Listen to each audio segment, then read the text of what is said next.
viewers, welcome to another episode of your favorite blockchain show, Banks and Blockchain. I remain your host, Olubunmi Fabanwo, and this program is proudly brought to you by Cnetv, a 24/7 blockchain broadcasting station. And you know that all we speak about here is blockchain. And today, we are picking on a very, as usual, we pick on salient subjects. And today we'll be speaking about common misconceptions that a lot of people have about blockchain technology, because so many people do not have the right idea or the proper idea about blockchain technology's use cases and its applications. And we believe that we have been given the honor, the grace to be able to educate our people, especially Africans out there, about blockchain technology. So let's speak about all those misconceptions, different type of ideas that people have, different things that people say. There are some things that people say, and I'll just be wondering that, seriously, where did you read this from? Where did you see this this particular idea of yours? So we'll just be picking on those misconceptions. I think I have about 8 or 7, thereabout. So the very main ones that a lot of people do not get correctly. So we'll just bring that out, educate you more about what blockchain is, what blockchain does, use cases, applications, and things like that. So as they usually say on the street of Lagos, we want to clear your doubts. All right, so let's go on a very short break, and when we come back, we will get into the nitty-gritty of these misconceptions about blockchain technology. Please stay tuned.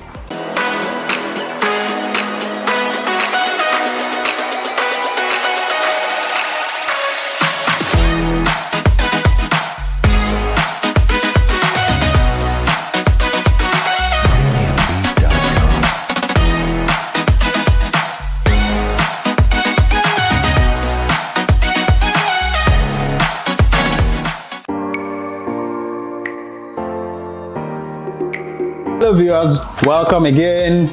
We've done a bit of an introduction to our topic today, and remember that we said we'll be speaking about misconceptions about blockchain technology, and I said we have a number of them. So let's start from the first and one of the most important ones that a lot of people always get wrong. So now people say, when they hear blockchain, immediately they say, oh, that's cryptocurrency. No, cryptocurrency is not equal to blockchain. Please, we've said it 100 times. I don't know how many times I've said it on my show, but I still get messages, people saying that, that blockchain is not cryptocurrency. They are not the same thing. Now, cryptocurrency is just one application. Yes, the most popular, but that is just one application and one capability of blockchain technology. There are several other use cases of blockchain technology. They are mind-blowing ones. Trust me. Some of them are already in use. Some of them are already mainstream. Some of them are already things that you're seeing around you, but you don't know that they are built on blockchain technology. I think let me just pick on a few use cases. First being healthcare, which is one of the very important parts of our lives. Healthcare, clothing, accommodation, food. I think those are the four main things, basic things that surround us, and the 4 basic things we need to survive. And so blockchain technology has come and now improving our healthcare sector. And I think one of the ways that it's doing that, there are several other ways that the technology is being used, but one of the most popular ways is where you can keep health records. So as at now, or technology now, you can have your health records with different organizations, different hospitals, but you are not even sure, you're not secure, you're not sure that those records are secure or those records are kept safe, because they could be lost. They could say, oh, we lost our hard drive, our website went down, this and that. But with blockchain technology, information on the platform, on using blockchain technology built on the database, is extremely secure. It is properly time-stamped. It cannot even get lost. You cannot lose information imputed on the blockchain. So a lot of healthcare systems and hospitals and big ones, small ones, are beginning to apply blockchain technology to be able to save data of patients and of their customers, so to say. So another application is such that when you have information, your health information in Nigeria, for example, or in Kenya, for example, and you decide to travel to Dubai, for health check, or you just want to walk into an hospital to, maybe you're feeling a bit of pains or you're having different symptoms and you just want to walk into an hospital to be able to check yourself and be sure that you are very well. Your information from whichever hospital can easily be pulled out. All you need to do is just supply maybe your password or your secret key for your information, for your personal information, your personal health data. So this, what blockchain does for you is be able to secure your information and make it available at any point in time. Because this is more of a centralized system, or yeah, it's decentralized. However, only the people that are authorized to be able to see your information will see it. So this helps you a lot to be able to supply data, supply your information, supply your data to anybody, anywhere, all over the world. So that eliminates the stress of you requesting for information from Nigeria. Oh, God forbid somebody wants to go for a surgery, you're moving from Nigeria to say India or any other, maybe South Africa or Egypt, and you're moving the person from here to there. You would require all that person's information that may have been lost in that particular hospital. That is the current situation that we're having. But with blockchain technology, systems have been upgraded, systems have been updated such that massive amount of data can be moved and are properly managed and secure. So you can see that blockchain is not equal to cryptocurrency. The second one, another application of blockchain technology away from crypto, is in banking. So yes, you might say finance, crypto, everything. No, they are extremely different. So the architecture on which banking is built right now is, I wouldn't say it's primitive, it's fantastic. However, it can be better. And with blockchain technology coming into play, we already have better systems. You know, you're able to cut costs in settling transactions.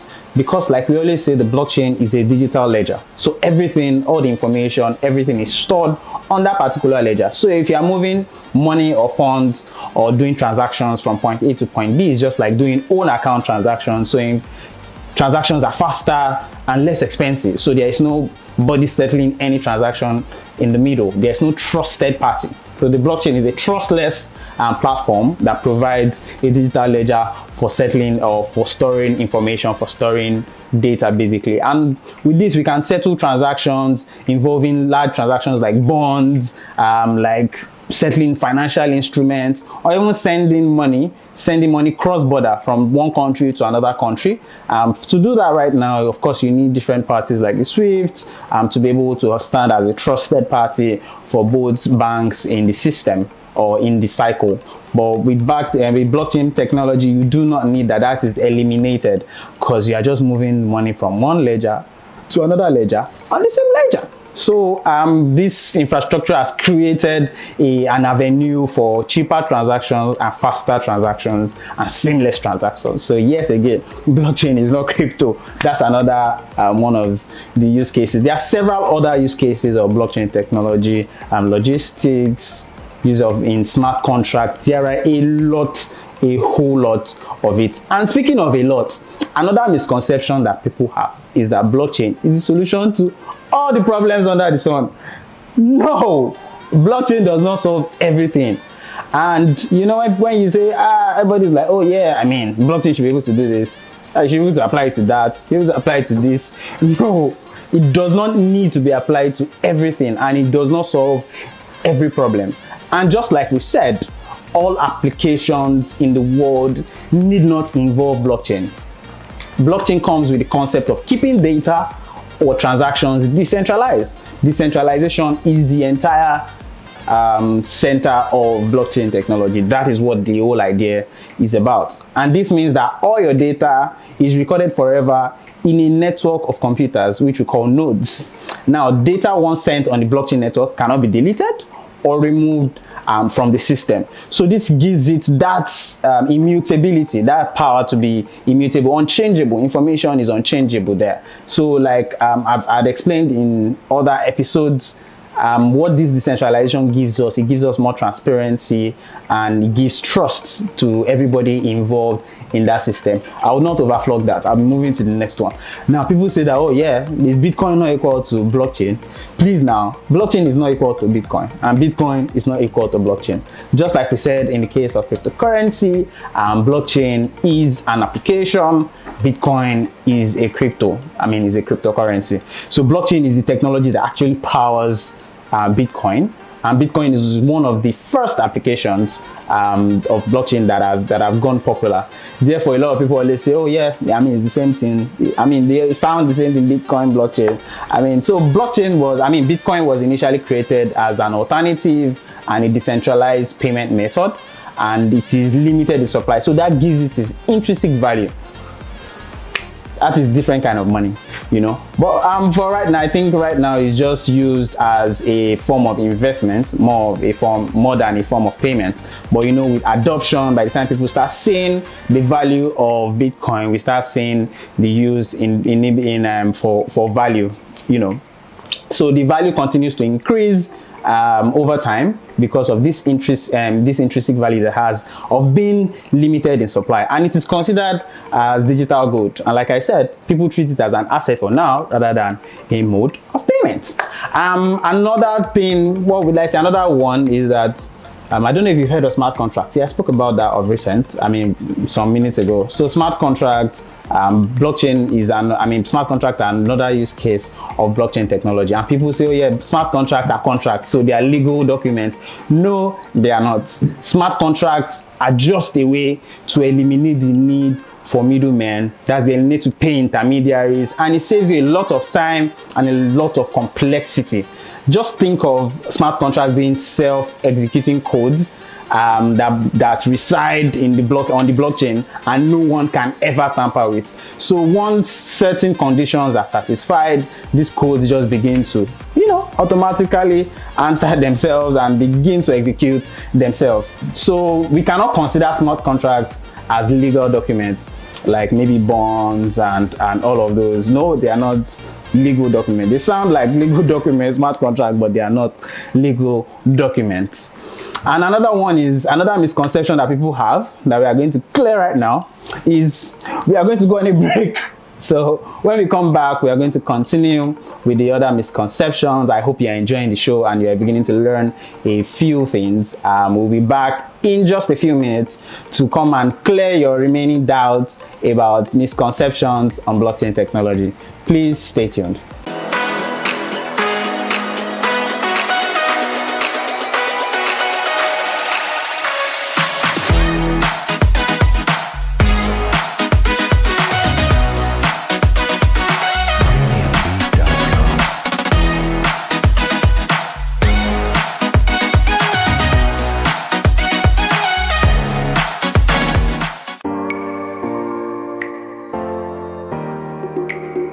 Hi, welcome back guys. We are still on banks and blockchain. My name remains Olubumi Fabanwo, and on today's episode we've been treating misconceptions about blockchain technology. So because blockchain is a new technology, you definitely see people misunderstanding it or having misconceptions about it. And we thought that it is very good for us on a program like this with this much viewership to be able to pass this particular message across. So today we are treating misconceptions about blockchain technology and trying to set the record straight. Now we set 4 records straight already, so we have a few more. And I think the next one we'll be treating is that blockchains are always public. So people are like, oh yeah, because it's decentralized, so it has to be public. Not all blockchains are public. A public blockchain is open source and accessible to all. And no central authority is in charge. So no one is in charge of everything that goes on the blockchain. However, also anyone can be part of the consensus in a public blockchain. However, blockchains don't always have to be public or are not always public. You can make or create a private blockchain for a certain group of people, for a close group of people. And take eNaira for example. eNaira could never have been or can never be a public blockchain because there's a central authority, which is the CBN, in the middle of it all. So you can't afford to make people's transactions public because it's still the traditional financial system, and there's a lot of compliance, there's a lot of very, very key information that you would not like to get out on a public blockchain. So eNaira, for example, is a private blockchain. However, the qualities or the certain the unique qualities of a blockchain are already being used even in a private blockchain like the eNaira. So transactions are settled faster and they're also cheaper because there's necessarily there's no middleman settling transactions. So all transactions happen on the blockchain, on the digital ledger. So blockchains can be private and can be public. Another misconception that we have is that proof of work. I think this one is more on the people that have a bit of understanding about blockchain. But yes, people say that proof of work is the only way of achieving a consensus. So there's a part of blockchain, or there's a way to committing a transaction in network that we call the proof of work. So as a group of people or a network of computers, which we call nodes, as they run on the blockchain, they always need to agree on a way of committing a particular transaction in the network. And this is applied in Bitcoin mining. So when you have to mine Bitcoin, or mining of Bitcoin involves getting there's a mathematical calculation that has to be gotten correctly. So you have to guess what the next block on the blockchain is going to be, and in order to achieve this, there has to be a consensus, which we call proof of work. So proof of work is not the only way to be able to achieve this consensus. There are several. I think there's another way, which is proof of stake. And because of our time, we're not able to discuss proof of stake. So you can check out, you can Google what proof of stake is. Blockchains like Ethereum are already applying proof of stake. Just to track back a little, in simple terms, let me say what a consensus is. So the consensus is a dynamic way of reaching an agreement within a group of people. And the most common consensus, like we said before, is the proof of work consensus. And there is another way to do this, which is the proof of stake, and even easier and more decentralized compared to what we have with the proof of work. Let me see lastly, let's treat one last one, is that the blockchain can shut down if the creator is no longer interested. So people are like, oh, can the blockchain just go down? Like the whole blockchain, everything just goes up. No, it's not going to happen. It's never ever going to happen. So let's think of the granular meaning of what a blockchain is. So it's blocks of data, blocks of information, blocks of transaction chained together. That's why it's called the blockchain. So for you to be able to destroy the blockchain, you have to start from the beginning, the first transaction that ever happened on the blockchain. Then you go to the next chain, then you go to the next one, you go to the next block, you go to the next block. That's going to take forever, and it's going to take a lot of energy, a lot of thinking, a lot of guesswork to be able to shut down the blockchain network. It's almost, so let me say, there's nothing that is impossible, but it is very, very hard for that to happen, because it is a decentralized system and there is no single authority that controls the entire blockchain. So it is almost impossible to shut it down. Just imagine shutting down the entire internet. It is not possible. There are a lot of people already on the internet. There's a lot of things going on. There's no one central party. Maybe you don't know, there's no one central party that is guiding or that is in charge of the internet. The internet is sort of like it's like a mini decentralized world. So different parties are doing different things on the internet. So it could be your own network provider that is not working, that makes your internet not go, but the entire internet cannot be shut down. The same way, or don't let me say cannot be shut down. I'm hoping they don't shut down the internet, but it's almost impossible to shut down the entire internet everywhere in the world. And it's just the same way it is almost impossible to shut down the Bitcoin blockchain, because all the information is distributed across nodes, across different computers, a network of computers. I think that may be it for this episode. I believe that we've been able to convince you and not confuse you that there's a lot of misconceptions that you have about blockchain technology that need to be cleared. So please inform yourself more.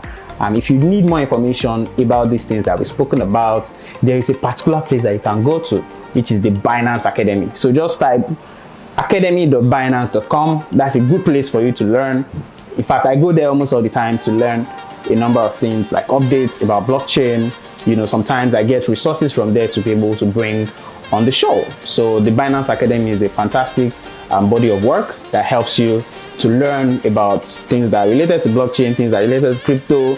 I'm sure you'll be in of NFTs. You want to learn about that, go on the Binance Academy, and everything is granular level, so it brings it down the simplest way to understand as a newbie or as a professional. I'm so glad you're able to join me on this episode of Banks and Blockchain, and like I said, we'll be giving you back-to-back information on banks and blockchain, and we are going to get back to the top of the blockchain game because we are back with a blockchain bank. My name is Olubunmi Fabawo, and this episode was proudly brought to you by Cnetv, and I'm so glad that you joined us today. And again, I'm going to see you next week on the next episode where we'll be discussing the next topic, which is going to be the next big thing. My name is Olubunmi Fabawo. Enjoy the rest of your day and your weekend. Bye.